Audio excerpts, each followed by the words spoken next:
हरे कृष्णा।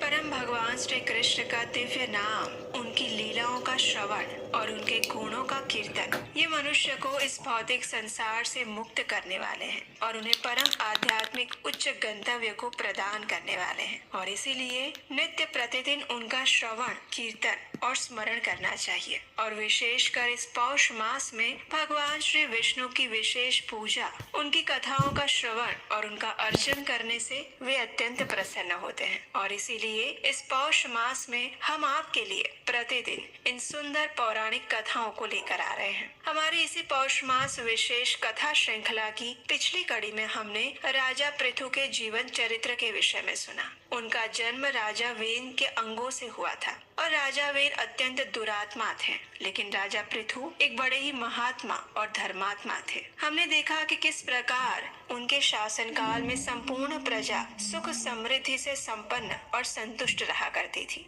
लेकिन एक समय पृथ्वी ने सभी अनाजों को निगल लिया और तब क्रोध में आकर राजा पृथु ने पृथ्वी पर आक्रमण किया। जब पृथ्वी को कहीं पे भी आश्रय नहीं मिला तो वो गाय का रूप धारण करके राजा पृथु की शरण में आती है। और फिर आगे क्या होता है उसकी कथा का श्रवण हम आज करेंगे। तो चलिए आज की इस विशेष कथा करते हैं। गाय के रूप में आई हुई पृथ्वी ने राजा पृथु को नमस्कार करते हुए कहा, हे महाराज, क्षमा कीजिए, रक्षा कीजिए। हे महाप्रज्ञ, मैं तो धारण करने वाली भूमि हूँ। मेरे ही आधार पर आप सभी लोग टिके हुए हैं। यदि मैं मारी गई तो सातों लोग नष्ट हो जाएंगे। गाय की हत्या में बहुत बड़ा पाप लगता है। इस बात का श्रेष्ठ ब्राह्मणों ने प्रत्यक्ष अनुभव भी किया है। अगर मेरा नाश हो जाएगा तो संपूर्ण प्रजा का नाश हो जाएगा। हे राजन, अगर मैं न रही तो तुम प्रजा को कैसे धारण करोगे? अगर तुम वास्तव में प्रजा का कल्याण करना चाहते हो तो मुझे मारने का विचार छोड़ दो। हे भूपाल, मैं तुम्हें एक हित की बात बता रही हूँ। सुनो, अपने क्रोध पर नियंत्रण रखो। मैं अन्नमयी हो जाऊंगी, समस्त प्रजा को धारण करूंगी। मैं स्त्री हूँ, मैं अवध्य मानी गई हूँ। मुझे मारकर तुम्हें प्रायश्चित का भागी बनना पड़ेगा। गाय के रूप में आई हुई पृथ्वी के ये वचन सुनकर राजा पृथु ने कहा, अगर किसी एक महापापी और दुराचारी का वध करने पर सब लोग सुख से जी सके और पुण्यदर्शी साधु पुरुषों को सुख मिल सके तो एक पापिष्ट पुरुष का विनाश करना ही कर्तव्य माना गया है। हे वसुंधरे, तुमने भी प्रजा के संपूर्ण स्वार्थों का विनाश कर दिया है। इस समय जितने भी बीज थे उन सब को तुमने पचा लिया है। इस प्रकार बीजों को अपने अंदर हड़प कर तुम स्वयं तो स्थिर हो गई हो, लेकिन प्रजा को मार रही हो। ऐसे दशा में अब तुम कहाँ जाओगी? संसार के हित के लिए मेरा ये कार्य करना उत्तम ही होगा। तुमने मेरी आज्ञा का उल्लंघन किया है, इसलिए इन तीखे बाणों से मारकर मैं तुम्हें मृत्यु के द्वार पहुंचा दूंगा। तुम्हारे ना रहने पर मैं त्रिलोकी में रहने वाली पावन प्रजा को अपने ही तेज और धर्म के प्रभाव से धारण कर सकता हूँ और उसमें कोई संदेह नहीं है। हे वसुंधरे, मेरा शासन धर्म के अनुकूल है, इसलिए इसे मानकर मेरी आज्ञा से तुम प्रजा के जीवन की सदा ही रक्षा करो। अगर इस प्रकार आज ही मेरी आज्ञा मान लोगी तो मैं प्रसन्न होकर तुम्हारी रक्षा करूंगा। जब राजा पृथु इस प्रकार कह रहे थे तो पृथ्वी देवी गाय के रूप में खड़ी हुई थी। उनका शरीर बाणों से आच्छादित हो रहा था। उन्होंने धर्मात्मा और परम बुद्धिमान राजा पृथु से कहा, हे महाराज, आपकी आज्ञा सत्य और पुण्य से युक्त है, इसलिए प्रजा के लिए मैं उसका विशेष रूप से अवश्य पालन करूंगी। हे राजेंद्र, तुम स्वयं ही कोई उपाय सोचो जिससे तुम्हारे सत्य का पालन हो सके और तुम इन प्रजाओं को भी धारण कर सको। मैं भी जिस प्रकार संपूर्ण प्रजा की वृद्धि कर सकूं, ऐसा कोई उपाय बताओ। मेरे शरीर में तुम्हारे उत्तम बाण धसे हुए हैं, उन्हें निकाल दो और हर ओर से मुझे समतल बना दो, जिससे मेरे अंदर दुग्ध स्थिर रह सके। पृथ्वी की इस बात को सुनकर राजा पृथु ने अपने धनुष के अग्रभाग से विभिन्न रूप वाले भारी भारी पर्वतों को उखाड़ डाला, भूमि को समतल बना दिया और उन्होंने पृथ्वी के शरीर से अपने बाणों को स्वयं ही निकाल दिया। उनके आविर्भाव से पहले केवल प्रजाओं की ही उत्पत्ति हुई थी, कोई सच्चा राजा नहीं हुआ था। उन दिनों में ये सारी प्रजा कहीं भूमि में गुफा बनकर, कहीं पर्वत पर, कहीं नदी के किनारे, जंगल जंगली झाड़ियों में, संपूर्ण तीर्थों में, समुद्र के किनारों पर निवास करती थी। सब लोग पुण्य कर्मों में लगे रहते थे। फल, फूल, मधु यही उनका आहार था। लेकिन वेन कुमार पृथु ने प्रजा के जब इस कष्ट को देखा तो उसे दूर करने के लिए स्वयंभू मनु को बछड़ा बनाया और अपने हाथ को ही दुग्ध पात्र बनाकर पृथ्वी से हर प्रकार के धान्य और गुणकारी अन्नमय दूध का दोहन करने लगे। सुधा के समान लाभ पहुंचाने वाले उस पवित्र अन्न के द्वारा प्रजा,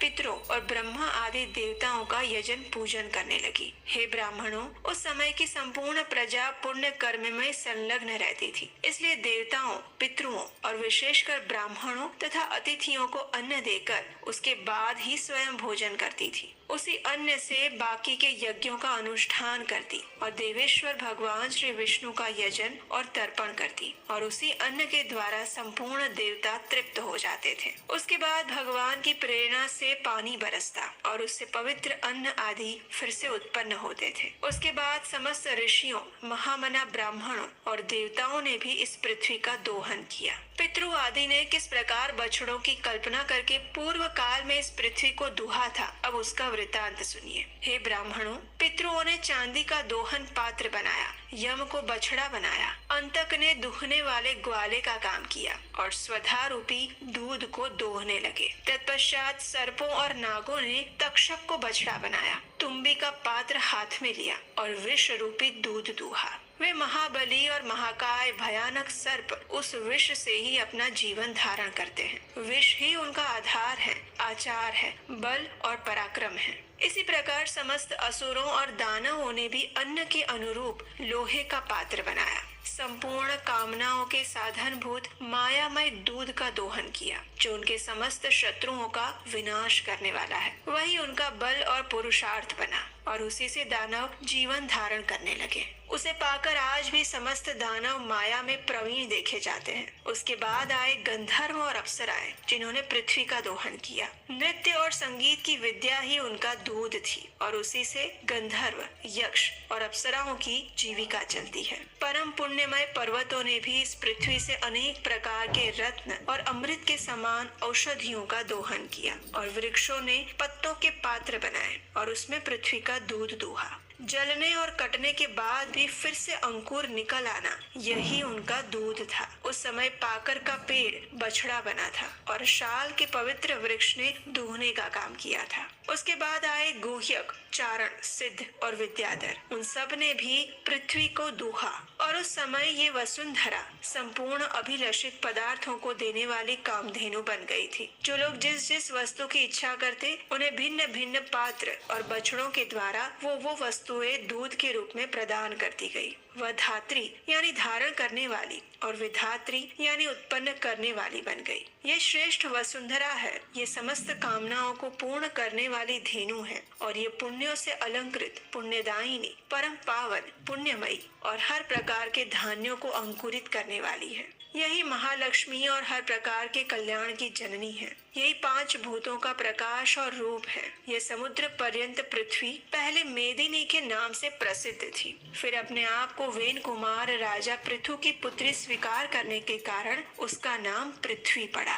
कथा को आगे बढ़ाते हुए श्री सूत गोस्वामी ने कहा, हे ब्राह्मणों, पृथु के प्रयत्न के कारण इस पृथ्वी पर घर और गांवों की नींव पड़ी, फिर बड़े बड़े कस्बे और शहर बने। धन धान्य से वो संपन्न हुई और हर प्रकार के तीर्थ स्थान इसके ऊपर प्रकट होने लगे। इस वसुमती देवी की ऐसी ही महिमा बताई गई है। वो सर्वदा लोकमयी मानी गई है। वेन कुमार महाराज पृथु का ऐसा ही प्रभाव पुराणों में बताया गया है। वे संपूर्ण धर्मों के प्रकाशक, वर्णों और आश्रमों के संस्थापक हैं। समस्त लोगों को धारण और पोषण करने वाले हैं। जो भी सौभाग्यशाली राजा इस लोक में वास्तविक राज्य पद प्राप्त करना चाहते हो, उन्हें परम प्रतापी राजा वेन कुमार पृथु को नमस्कार करना चाहिए। जो धनुर्वेद का ज्ञान और युद्ध में सदा ही विजय प्राप्त करना चाहते हो, उन्हें भी महाराज पृथु को प्रणाम करना चाहिए। महाराज पृथु राजा महाराजाओं को भी जीविका प्रदान करने वाले थे। और हे ब्राह्मणों, उनके जीवन का ये प्रसंग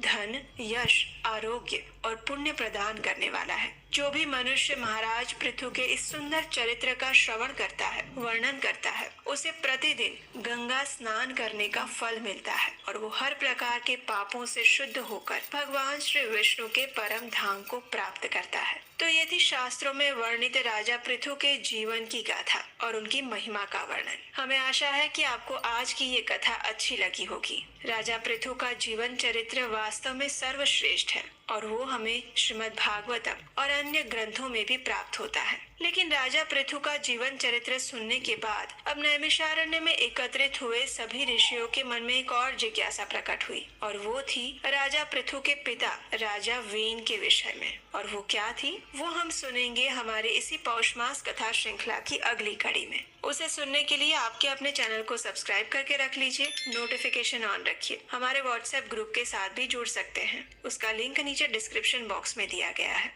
और हम आपसे मिलेंगे इसी विशेष पौष मास कथा की अगली कड़ी के साथ कल प्रातःकाल। हरे कृष्णा।